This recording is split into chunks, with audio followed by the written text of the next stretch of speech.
In this video, we will learn how to disable inline hints on PyCharm.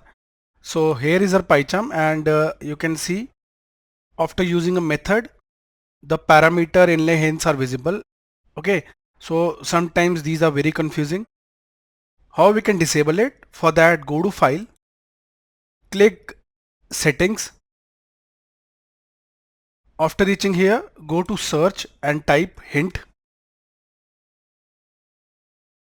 Now here you can see inlay hints are visible, and we want to disable the parameter names hints. Rest of the hints are also visible. To disable the parameter names, that is the following. Just uncheck this. Okay. Click apply. Then OK. Now you can see the inline hints are disabled.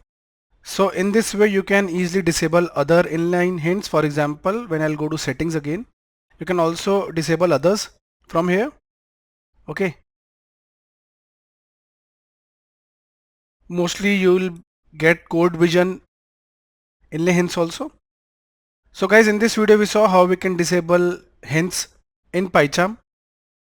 For a free PyCharm and Python tutorial, refer to the links in the description of the video. Thank you for watching.